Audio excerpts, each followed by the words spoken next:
사랑하는 생명사랑 교우 여러분, 전국에서 함께 예배하시는 성도 여러분, 한 주간 평안하셨습니까?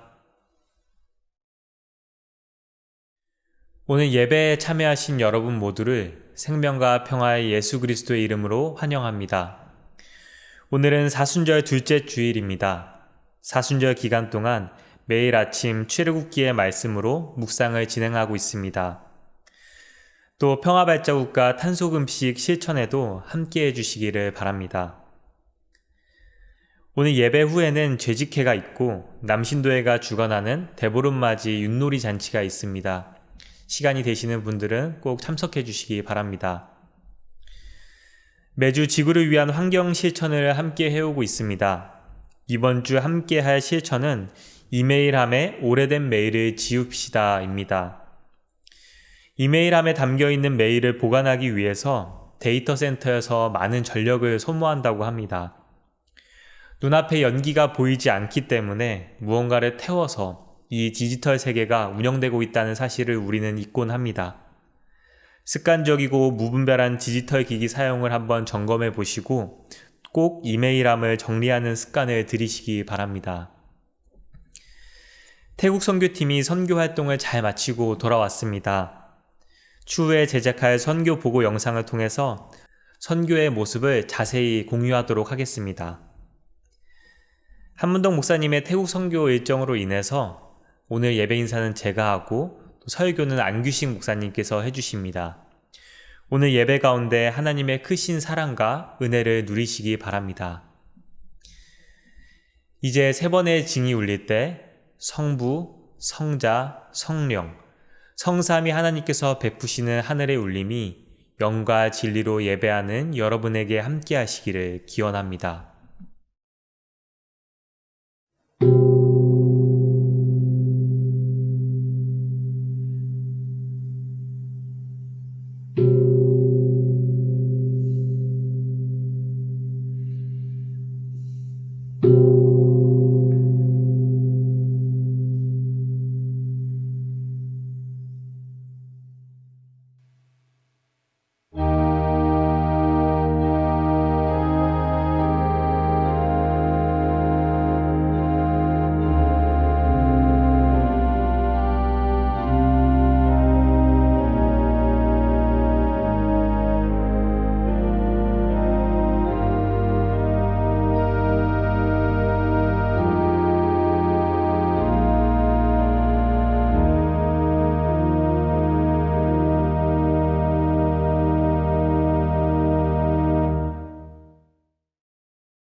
내가 눈을 들어 산을 본다. 내 도움이 어디에서 오는가? 내 도움은 하늘과 땅을 만드신 주님에게서 온다. 아멘.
하나님이여, 사슴이 시냇물을 찾기에 갈급한 같이 내 영혼이 주를 찾기에 갈급하나이다.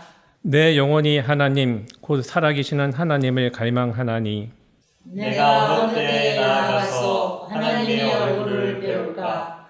사람들이 종일 내게 하는 말이 내 하나님이 어디 있느뇨 하오니 내 눈물이 주야로 내 음식이 되었도다. 내 영혼아, 내가 어찌하여 낙심하며 어찌하여 내 속에서 불안해하는가?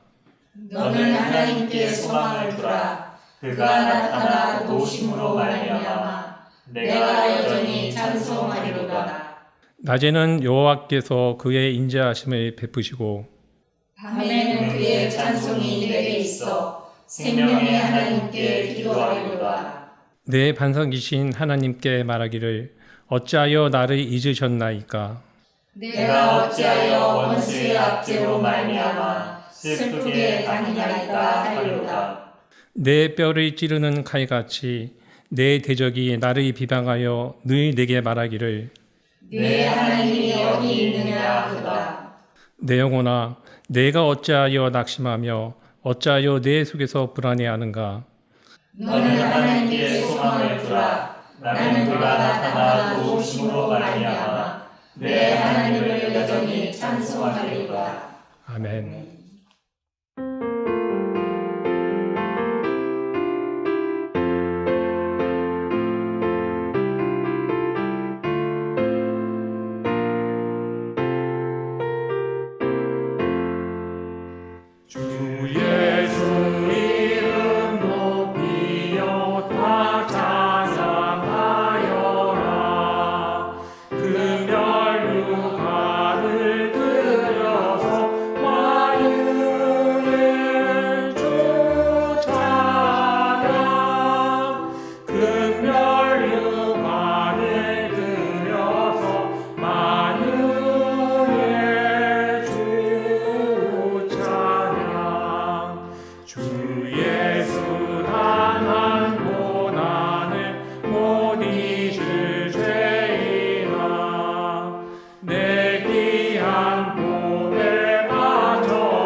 이용환 집사님의 목회 기도가 있겠습니다.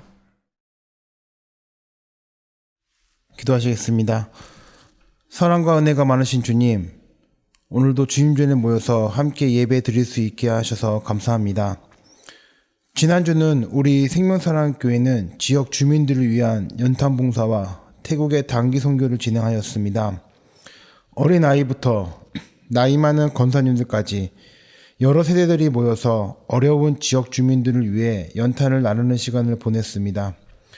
아직은 추운 이 시기에 하루지만 그분들이 따뜻하게 지낼 수 있는 연탄을 함께 나누면서 많은 생각을 가졌습니다. 주위엔 고층 아파트들이 점점 늘어나고 있고 산동네의 높은 곳은 빈집들이 늘어나고 있습니다. 도움이 아직 필요한 분들이 점점 더 사회에서 소외되고 우리들도 점점 관심이 멀어지고 있습니다. 주님, 우리에게 남들과 함께 어우러져 살 수 있고 베풀 수 있는 따뜻한 마음을 주시고 실천할 수 있는 용기를 주실 줄 믿습니다. 태국에서 선교 활동을 하시는 명승인 목사님을 위해 단기 선교를 다녀왔습니다. 외모와 언어는 달라도 함께 활동을 통해서 주님을 받아들이고 믿음의 작은 씨앗이 자라서 시간이 흐른 뒤에 큰 믿음의 나무로 성장할 수 있게 도와주시고 타지에서 고생하는 많은 선교사님들에게 항상 건강하고 식지 않는 믿음을 주셔서 주님의 뜻을 온 세상에 전할 수 있게 도와주시옵소서. 지금 몸이 아파서 교회에 못 오는 교우들이 있습니다. 이 교우들에게 힘 주시고 건강하게 회복되어 교회로 나오게 해주시고 몸뿐만 아니라 마음이 힘든 교우들에게도 주님의 따뜻한 손으로 어루만져 주셔서 힘든 세상을 살아가는데 큰 힘이 되게 하옵소서. 우리 생명사랑교회를 다니는 갓난아이부터 100세가 넘는 교우까지 모두가 행복하고 건강하게 주님의 뜻 안에서 살게 하옵시고 말씀 전하는 목사님에게 큰 힘 주셔서 우리 교회가 더욱 빛날 수 있게 하시고 우리 주위에 사랑과 믿음을 전할 수 있게 하셔서 다시 사회에 큰 등불이 되는 역할을 할 수 있게 하시고 말씀 따라 사는 우리도 큰 은혜를 받아 영적으로 큰 성장을 하여 주님 일에 크게 쓰일 수 있게 하옵소서. 항상 주님의 뜻과 사랑 안에서 자랄 수 있는 생명사랑교회를 바라며 우리를 위해 죽으신 예수님의 이름으로 기도드립니다.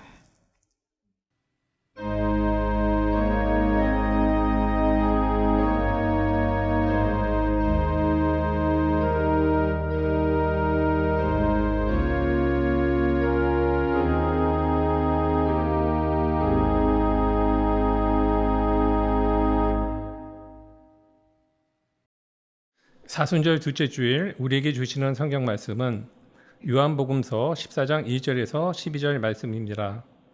요한복음서의 말씀을 한 절씩 교독하시고 마지막 절은 함께 읽겠습니다.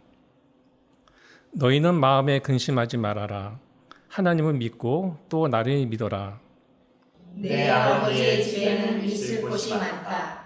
그렇지 않다면 내가 너희가 있을 곳을 마련하려 한다고 너희에게 말했겠느냐. 나는 너희가 있을 곳을 마련하러 간다. 내가 가서 너희가 있을 곳을 마련하면 다시 와서 너희를 나에게로 데려다가 내가 있는 곳에 너희도 함께 있게 하겠다. 너희는 내가 어디로 가는지 그 길을 알고 있다. 도마가 예수께 말하였다. 주님, 우리는 주님께서 어디로 가시는지도 모르는데 어떻게 그 길을 알겠습니까? 예수께서 그에게 말씀하셨다. 나는 길이요 진리요 생명이다. 나를 거치지 않고서는 아무도 아버지께로 갈 사람이 없다. 너희가 나를 알았더라면 내 아버지도 알았을 것이다. 이제 너희는 내 아버지를 알고 있으며 그 분은 이미 보았다. 빌립이 예수께 말하였다. 주님, 우리에게 아버지를 보여주십시오. 그러면 좋겠습니다. 예수께서 대답하셨다. 빌립아, 내가 이렇게 오랫동안 너희와 함께 지냈는데도 너는 나를 알지 못하느냐? 나를 본 사람은 아버지를 보았다. 그런데 내가 어찌하여 우리에게 아버지를 보여주십시오 하고 말하느냐? 내가 아버지 안에 있고 아버지께서 내 안에 계시다는 것을 내가 믿지 않느냐? 내가 너희에게 하는 말을 내 마음대로 하는 것이 아니다. 아버지께서 내 안에 계시면서 자기의 일을 하신다. 내가 아버지 안에 있고 아버지께서 내 안에 계시다는 것을 믿어라. 믿지 못하겠거든 내가 하는 그 일들을 보아서라도 믿어라. 내가 진정으로 너희에게 말한다. 나를 믿는 사람은 내가 하는 일을 그도 할 것이고 그보다 더 큰 일도 할 것이다. 그것은 내가 아버지께로 가기 때문이다.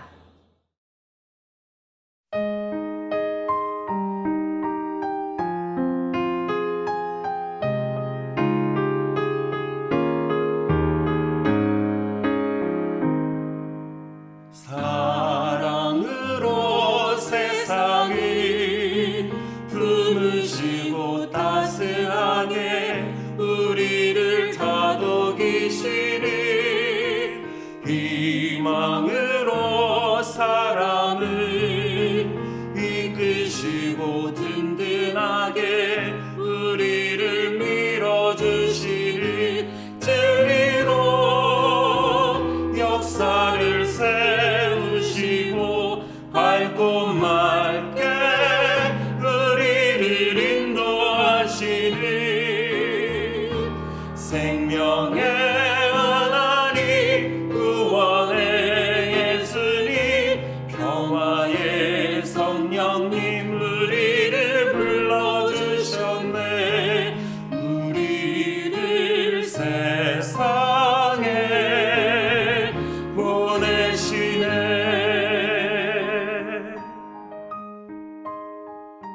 우리는 참된 그리스도인으로서 서로의 다름을 인정하고 약한 이들의 아픔에 민감하게 응답하겠습니다. 우리는 아름답고 선한 것에 주목하고 하나님의 창조 세계를 지키며 생명을 살리는 삶을 살겠습니다. 우리는 세상의 욕망에 휘둘리지 않고 하나님 나라의 가치인 생명, 평화, 정의에 따라 살 것을 다짐합니다. 우리는 믿습니다. 우리는 꿈꿉니다. 생명과 사랑의 하나님 나라, 정의와 평화의 하나님 나라, 너와 나 우리가 생명의 일꾼, 나와 너 모두가 사랑의 일꾼.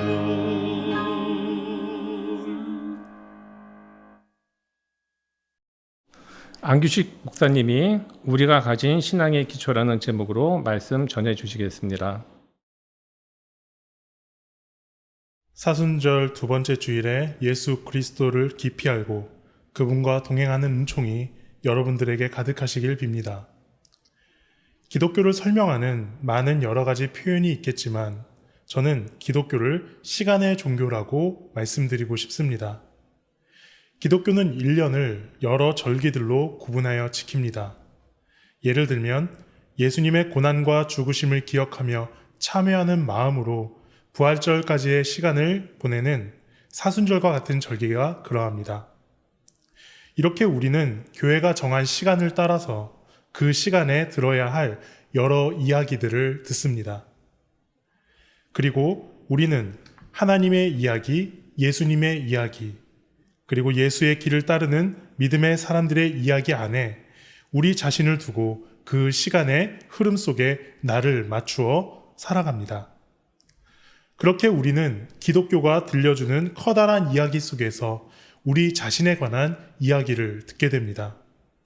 그리고 그 이야기 안에서 우리는 하나님의 자녀로 예수 그리스도의 길을 따르는 그분의 제자로 삶을 살도록 변화됩니다.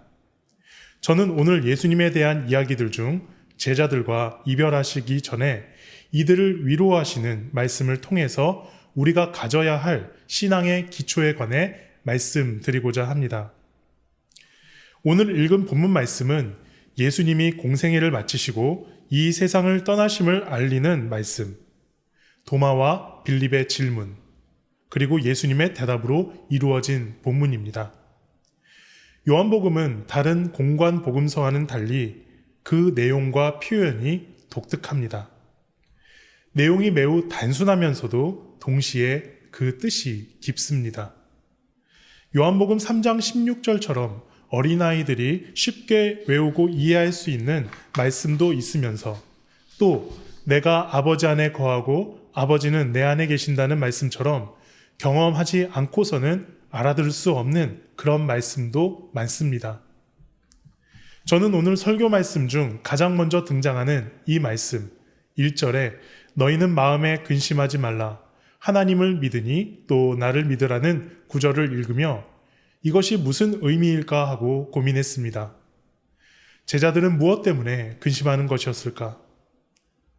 그러면 우리는 어떻게 근심하지 않을 수 있을까? 하나님을 믿으니 또 나를 믿으라는 예수님의 말씀은 무슨 뜻일까? 궁금했습니다. 우선 본문의 배경을 보면 이러합니다. 오늘 본문 이전에 요한복음 13장은 예수님이 이제 하나님께로 돌아가야 될 것을 아시고 제자들과의 이별을 서서히 준비하는 장면을 그립니다. 제자들과 함께 저녁을 잡수시고 제자들의 발을 씻어주십니다. 다음으로 자신이 그들 중 한 명에게 배반을 당하실 것을 알려주십니다. 그러자 가룟 유다가 그 자리를 떠나고 예수님은 이제 서로 사랑하라는 새로운 계명을 알려주십니다. 그리고 다시 베드로가 자신을 배신하실 것을 알리십니다. 이런 일이 있은 후 예수님은 제자들에게 오늘 본문 1절처럼 너희는 마음에 근심하지 말라. 하나님을 믿으니 또 나를 믿으라 말씀하신 것입니다. 다음으로 이 말씀이 향하는 사람들이 누구인가 하면 바로 예수님의 제자들입니다. 그런데 이들은 앞으로 예수님 없이 살아가야 할 사람들, 예수님의 십자가 앞에서 도망치거나 예수님을 배신할 사람들, 그리고 다시 회복되어 예수 그리스도의 삶과 가르침을 전하고 하나님 나라 공동체를 세울 그런 사람들입니다. 그런데 지금 이 제자들은 근심과 걱정에 사로잡혀 있습니다. 왜냐하면 이들에게 전부라 할 예수님과 이별해야 하기 때문입니다. 이 사람들은 예수님을 위해 모든 것을 던진 사람들이었습니다. 예수님의 성공은 자신들의 성공으로, 예수님의 실패는 자신들의 실패로 이어질 것이었습니다. 그런데 지금 예수님은 제자들을 떠난다고 말씀하십니다. 그러니 제자들이 근심하지 않을 수 없었던 것입니다. 자신들이 믿었던 가장 중요한 삶의 기반이 지금 흔들리고 있는 것입니다. 이런 상황에서 예수님이 제자들이 겪어야 할 일은 근심이었습니다. 사실 신앙인들이 그런 모든 인간이 경험하는 실존적인 일이 바로 근심입니다. 근심은 작게는 걱정이고 또 크게는 두려움이기도 합니다. 그렇다면 우리는 무엇을 근심하고 무엇 때문에 근심하는 것일까요? 근심의 이유에는 여러 가지가 있겠습니다. 먼저 인간 존재가 가진 유한성이라는 한계 때문에 주어지는 존재론적인 근심과 염려도 있습니다. 하지만 실제적으로 내가 원치 않는 일이 생길까봐 우리는 근심하고 반대로 내가 원하는 일이 이루어지지 않을까봐 우리는 근심합니다. 사실 우리가 근심하는 많은 일들이 이 두 가지 부류에 해당됩니다. 원치 않는 일들이 생기는 것, 그리고 원하는 일이 이루어지지 않는 것. 그런데 이런 근심에는 근원적인 이유가 있습니다. 그것은 내가 믿고 신뢰하는 대상이 사라지기 때문입니다. 우리들이 신뢰하는 대상이란 변하지 않는 것이고 흔들리지 않는 것이며 영원한 것입니다. 그래서 근심과 두려움의 근원에는 내가 신뢰하는 것이 자리하고 있습니다. 돈을 잃을까 염려하는 사람은 돈이 이 세상에서 가장 확실하기에 이것을 신뢰하는 것입니다. 그 돈이 나를 안전하게 지키고 나에게 행복을 가져다 줄 것이라 믿기 때문입니다. 또 사람들이 내게서 떠나 스스로 외로워질까봐 두려워하는 사람은 사람을 신뢰하는 사람입니다. 사람들로부터 오는 위로와 인정이 내 존재의 굳건한 이유라 믿기 때문입니다. 이처럼 내가 근심하고 두려워하는 그곳에는 내가 의지하고 신뢰하는 대상이 놓여 있습니다. 그리고 그것이 사라지거나 흔들리면 우리는 근심과 두려움을 경험하는 것입니다. 그래서 우리가 신뢰하는 것이 흔들릴 때 우리가 믿는 대상이 무엇이었는지 더욱 분명하게 드러나는 것입니다. 그리고 근심과 두려움은 결국 우리가 지금까지 믿고 의지해왔던 것들이 허상이었음을 알려줍니다. 오늘날 많은 사람들이 근심합니다. 경기는 언제나 어렵고 기후위기는 인류 전체의 생존을 서서히 위협해오고 있으며 국가와 사회 그리고 공동체를 이끌어갈 지도자들은 우리에게 실망스러운 모습을 보여주기도 합니다. 믿었던 사람은 나의 기대를 저버리기도 하고 건강했던 몸은 점점 약해져 갑니다. 이런 일들 속에서 우리는 우리가 바라지 않는 일들이 일어날까봐 두려워하고 내가 바라는 일들이 일어나지 않을까봐 근심합니다. 안타까운 사실을 말씀드리자면 우리는 이러한 근심과 염려에서 결코 벗어날 수 없다는 것입니다. 우리가 의지하는 대상은 계속해서 흔들릴 것이고 우리는 계속해서 이 세상에 있는 무언가를 믿고 의지할 것이기 때문입니다. 그리고 우리는 그것이 사라지면 어느새 새로운 신뢰의 대상을 찾아 방황하고 있는 자신의 모습을 발견할 것입니다. 우리는 끊임없이 이 세상에 있는 그 무엇을 사랑하고 신뢰할 것입니다. 그리고 그것들이 흔들리면 근심하고 염려할 것입니다. 그리고 다시 그것의 허망함을 알게 될 것입니다. 이것이 유한한 우리에게 주어진 반복적인 일입니다. 하지만 이것이 우리들, 심지어 하나님을 믿고 예수 그리스도와 동행하는 우리들의 삶의 결론일까요? 그렇지 않습니다. 근심에 머물러 사는 것이 끝이라면 그것은 신앙의 길은 아닐 것입니다. 하나님은 우리에게 신앙을 기대하십니다. 오늘 본문의 제자들 역시 본질적으로 같은 일을 경험합니다. 제자들은 두려워합니다. 왜냐하면 이들이 신뢰하는 대상, 예수가 사라질 것이기 때문입니다. 이들은 예수님이 떠난다는 말씀을 들으니 겁이 났습니다. 앞으로 어떻게 살아야 할까 근심했을 것입니다.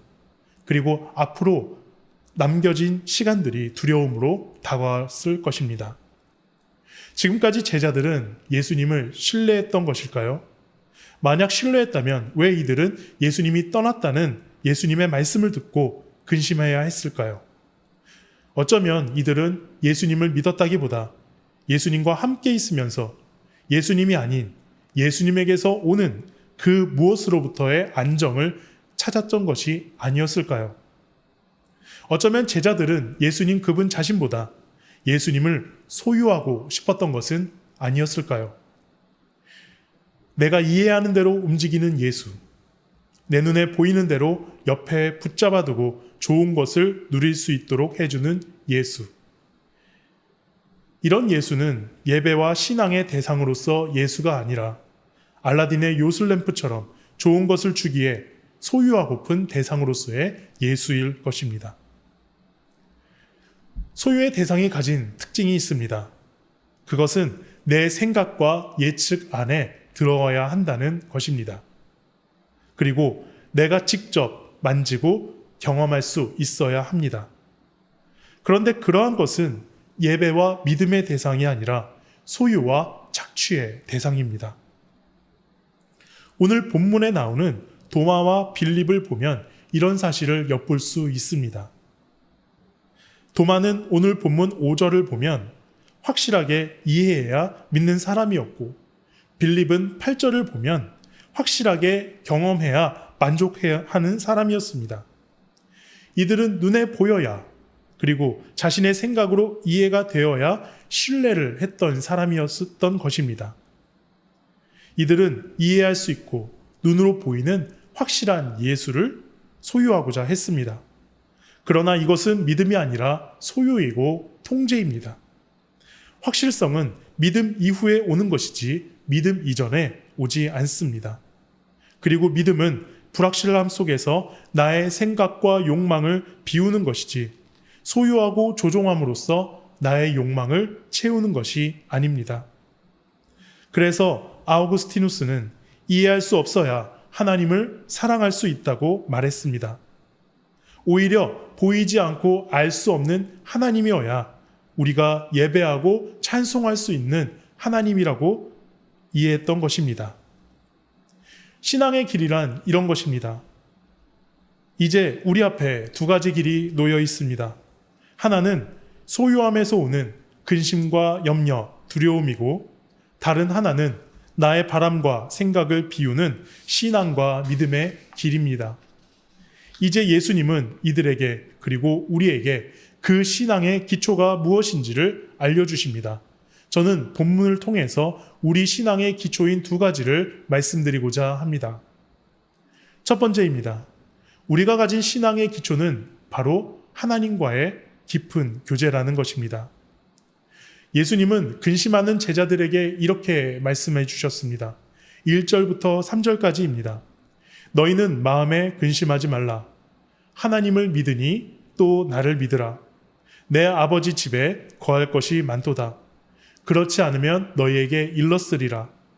내가 너희를 위하여 거처를 예비하러 가노니 가서 너희를 위하여 거처를 예비하면 내가 다시 와서 너희를 내게로 영접하여 나 있는 곳에 너희도 있게 하리라. 예수님의 메시지는 간단합니다. 근심하지 마라. 하나님을 믿는 것처럼 나를 믿어라. 내가 너희를 위한 자리를 마련하러 간다. 예수님은 제자들이 근심스러운 상황에 처해 있음을 인정하십니다. 그러나 이들의 근심이 전부가 아님 또한 알려주십니다. 예수님은 그들이 떠나야 하는 상황은 잠시 동안 그들에게 근심스러운 상황처럼 보이겠지만 사실은 제자들을 위한 어떠한 자리, 곧 이들에게 주어질 어떤 가능성을 예비하러 가기 위함이라는 것이었습니다. 우리는 종종 근심스러운 일이 생기지만 동시에 그 근심이 오히려 하나님이 누구인지 인격적으로 깨닫는 계기가 되는 경험을 합니다. 다른 말로 그것은 하나님과의 깊은 교제라 할 수 있습니다. 교제란 누군가를 만남으로써 그에 대한 나의 생각과 태도가 긍정적으로 바뀌어 그 관계가 새로워지는 것을 뜻합니다. 제자들에게 하신 예수님의 말씀도 그런 맥락에서 이해할 수 있을 것입니다. 예수님이 비록 제자들을 떠나 다시 만날 수 없지만 예수님은 이 계기를 통해 제자들과 하나님과의 교제가 더 깊어지고 이들이 가진 신앙이 더 새로워질 것을 약속하신 것이었습니다. 거처를 예비하시겠다는 예수님의 약속은 바로 이런 의미로 이해할 수 있는 것입니다.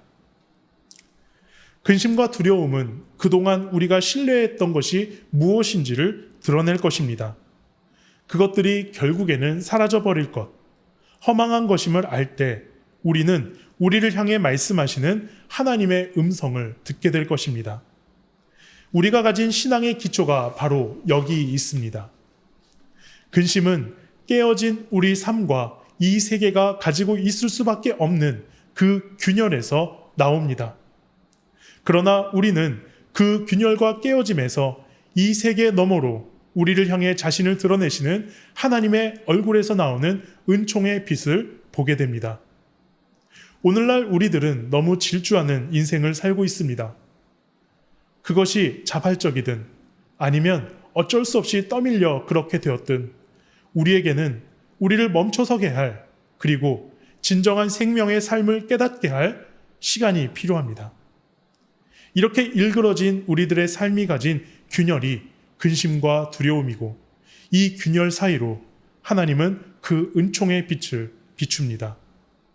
그것은 때론 세상이 줄 수 없는 위로의 빛으로, 때론 나를 문제시하고 뒤흔들어 멈추게 하는 경고의 빛으로, 때론 내가 알게 모르게 지나쳐버렸던 소중한 것들을 다시 깨닫게 하는 진리의 빛으로 우리를 비출 것입니다. 바로 여기서부터 하나님과의 대화가 시작됩니다.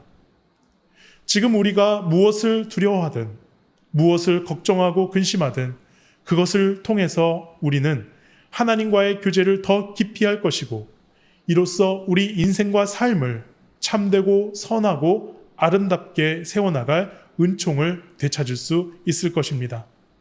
이것이 바로 우리가 가진 신앙의 기초입니다.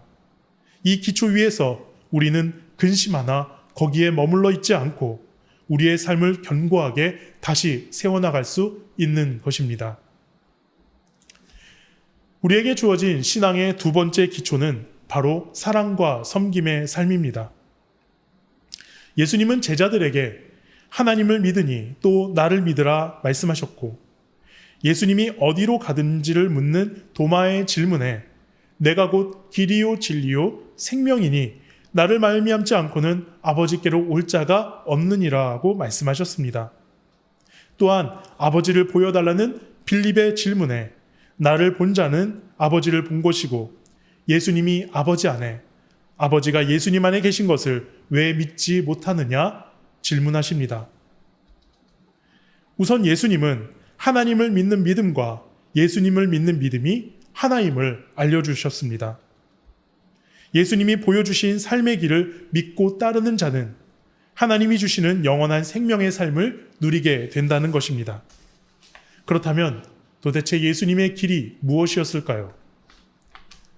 우리는 복음서 전체를 통해 예수님의 삶이 무엇인지 이야기할 수 있을 것입니다.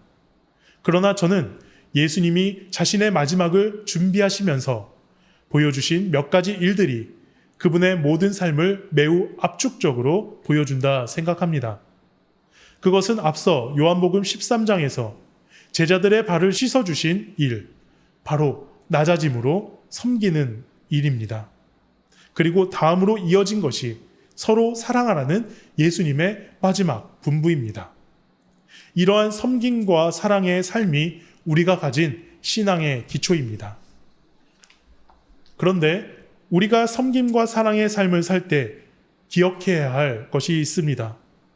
그것은 내가 누군가를 섬겨야 하는 것도 중요하지만 그 전에 나의 삶이 다른 누군가의 섬김과 사랑으로 세워져 나가고 있음을 깨닫는 것이 더 근본적이고 중요하다는 사실입니다. 예수님은 앞으로 섬김의 삶을 살아갈 제자들의 발을 자신이 먼저 씻어주심으로써 제자들이 누군가를 섬기기 전에 이미 자신들이 누군가의 섬김을 받고 있음을 깨닫게 해주셨습니다. 요한복음 13장 14절 15절입니다. 내가 주와 선생이 되어 너희 발을 씻었으니 너희도 서로 발을 씻어주는 것이 옳으니라. 내가 너희에게 행한 것 같이 너희도 행하게 하려 하여 본을 보였노라. 그렇습니다. 우리는 스스로 설 수 있는 존재가 아닙니다. 우리의 삶은 사실 누군가의 사랑의 수고와 희생의 섬김을 통해서 세워지고 있는 것입니다. 가장 먼저 우리 생명과 존재 자체가 하나님의 충만한 생명과 존재로부터 선물로 주어진 것입니다. 이러한 사실을 모른다면 우리가 누군가를 아무 대가 없이 그리고 이유 없이 호의를 베풀고 섬기는 것은 불가능합니다. 우리가 누군가의 사랑과 섬김을 받고 있음을 깨닫지 못한다면 우리는 누군가를 온전히 섬길 수 없을 것입니다. 설령 우리가 그러한 마음 없이 누군가를 섬긴다 할지라도 그것은 어떤 순간에 거래 내지 대가 지불을 요구하는 것이 될 가능성이 높습니다. 내가 값없이 받았기에 값없이 남에게 줄 수 있는 것입니다. 이것이 예수님이 보여주신 사랑과 섬김의 삶입니다.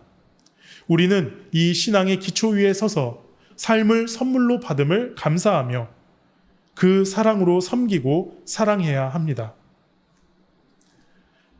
이제 말씀을 맺도록 하겠습니다. 우리는 알고 있습니다. 이 세상은 결코 영원하지도 않고 견고하지도 않다는 것을. 이런 세상 위에서 세워진 우리의 삶 역시 늘 흔들리고 불안하다는 것을 말입니다. 하지만 오늘 말씀을 통해서 저는 우리의 신앙의 기초는 흔들리고 불안한 삶 속에서 우리가 견고하게 붙잡을 만한 두 가지 사실이 있음을 말씀드렸습니다. 우리의 삶은 근심에 머물러 있으면 안 됩니다. 오히려 우리의 근심과 염려로 갈라진 우리의 삶의 균열이 우리와 하나님 사이의 깊은 교제를 위한 은총의 빛을 비추어 줄 것임을 믿어야 합니다. 무엇보다 서로 사랑하고 섬겨야 합니다. 그러나 그보다 먼저 우리가 사랑받은 자이며 섬김을 받은 자임을 기억해야 합니다. 이로써 흔들리지 않은 은총의 삶을 살아갈 수 있는 것입니다. 이렇게 흔들리지 않는 은총의 삶, 신앙의 기초 위에서 든든한 삶을 세우시는 저와 여러분들이 되시길 주님의 이름으로 축복합니다. 기도하겠습니다. 길이요 진리요 생명이신 주님, 우리보다 먼저 우리를 사랑하시고 섬겨주심에 감사드립니다. 비록 우리는 이 세상에서 근심하지 아니할 수 없으나 그 근심과 염려마저 주님의 은총을 드러내는 일이 되게 하심에 감사드립니다. 하나님, 우리가 가진 신앙의 기초 위에 우리 삶을 참되고 선하고 아름답게 세워나가게 하시며 먼저 사랑받은 자로, 먼저 섬김을 받은 자로 이 세상에서 빛의 자녀로 살아가게 하여 주옵소서. 감사하며 예수님의 이름으로 기도드립니다. 아멘.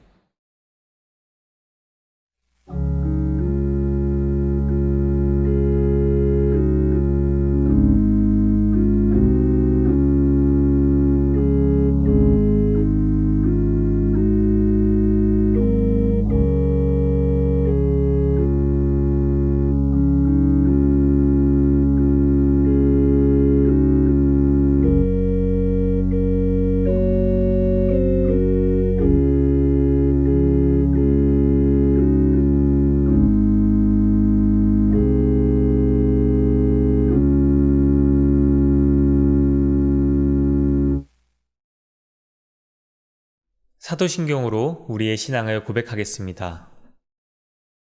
나는 전능하신 아버지 하나님 천지의 창조주를 믿습니다. 나는 그의 유일하신 아들 우리 주 예수 그리스도를 믿습니다. 그는 성령으로 잉태되어 동정녀 마리아에게서 나시고 본디오 빌라도에게 고난을 받아 십자가에 못 박혀 죽으시고 장사된 지 사흘 만에 죽은 자 가운데서 다시 살아나셨으며 하늘에 오르시어 전능하신 아버지 하나님 우편에 앉아 계시다가 거기로부터 살아있는 자와 죽은 자를 심판하러 오십니다. 나는 성령을 믿으며 거룩한 공교회와 성도의 교제와 죄를 용서받는 것과 몸의 부활과 영생을 믿습니다. 아멘. 매월 마지막 주는 주님께서 우리에게 허락하신 것을 기억하며 감사 기도를 드립니다. 우리 시간 함께 감사 기도 드리겠습니다.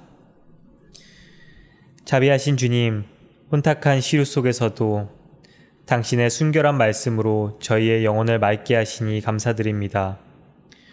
죽음의 길이 우리를 유혹하고 둘러싸더라도 주님께서 생명의 길로 저희를 이끄시니 참으로 기쁨이 넘칩니다. 거칠고 가시도 친 세상 속에서 상처 입은 우리 영과 육을 돌보시고 치유하시니 주님 안에서 참된 안식을 얻습니다. 강한 팔로 흔들리지 않는 눈동자로 저희를 지키시니 저희의 마음이 안전함을 느낍니다. 주님, 저희에게 참된 안내자가 되어주시니 참으로 감사합니다. 주님의 인도, 그 따스한 손길에 감사드리며 거두어 가신 것에도 감사드리며 주님 앞에 이 예물을 드립니다. 주님 받아주시고 주님 나라를 이루는데 귀하게 사용하옵소서. 우리 주님 예수 그리스도의 이름으로 기도드립니다. 아멘.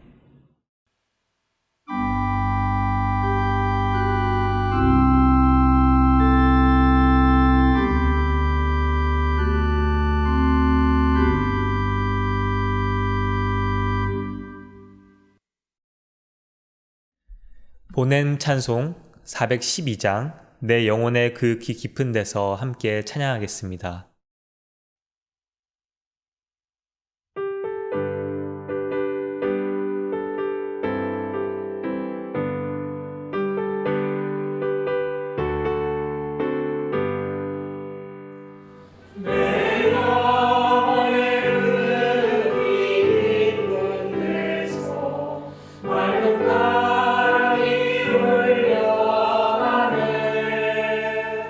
하늘 걱정하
사랑하는 생명사랑 교우 여러분, 전국의 성도 여러분, 어깨를 쭉 펴고 똑바로 서십시오. 세상으로 당당하게 그리고 힘차게 걸어나가십시오. 자유인으로 사십시오. 근심과 걱정이 여러분의 삶을 흔들 때 세상의 험한 것을 붙들지 마십시오. 무언가를 끊임없이 소유하고자 했던 욕망을 흘려보내십시오. 꽉 쥔 손을 펴고 여러분의 가슴을 열어 우리를 위로하시고 치유하시는 하나님의 은총과 사랑을 환영하십시오. 그리고 섬김과 사랑의 연대를 여러분의 삶의 반석, 토대로 만드십시오. 그러면 우리는 결코 흔들리지 않을 것입니다. 축도하겠습니다. 이제는 우리 주 예수 그리스도의 은혜, 하나님의 끝없는 사랑, 성령님의 거룩한 친교가 근심과 걱정 속에서도 하나님의 은총의 빛에 주목하고 섬김과 사랑의 삶을 살아가고자 결단하는 생명사랑 교우들과 함께 예배하는 성도들 위해 지금부터 영원까지 함께 하시기를 축원합니다. 아멘.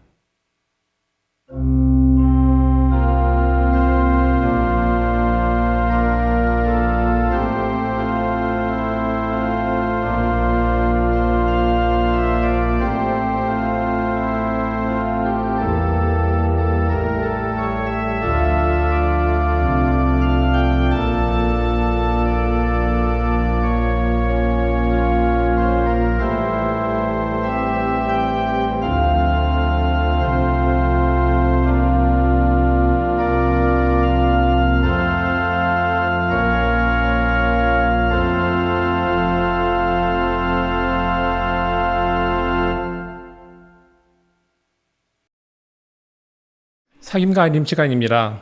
오늘은 사순절 둘째 주일입니다. 주일을 지배한 40일 동안 출애굽기의 말씀으로 매일 아침 묵상을 드립니다. 사순절 기간 동안 실천할 평화 발자국과 탄소 금식도 함께 제안 드립니다. 오늘 오후 1시에 남신도회에서 주관하는 종교인 윷놀이 잔치가 있습니다. 교우분들의 많은 참여 부탁드립니다. 태국 단기 선교를 잘 마쳤습니다. 기도와 후원으로 함께 해주신 분들께 감사드립니다. 재직 약정서와 2024년 교회 활동 지원서, 교육부 공간 마련을 위한 작정 헌금 약정서를 아직 작성하지 못하신 분들은 추가로 작성해서 헌금함에 제출해 주시기 바랍니다. 생명사랑 추천 도서 목록을 정했습니다. 2월 추천 도서는 문익환 목사님의 히브리 민중사입니다. 교회에 5권을 구비했습니다. 오늘 저녁 7시 30분에 사도신경 모임이 있습니다. 37강 주제는 부활의 의미입니다. 2024년부터 매주 수요일 저녁 8시에 아가페 모임을 진행합니다.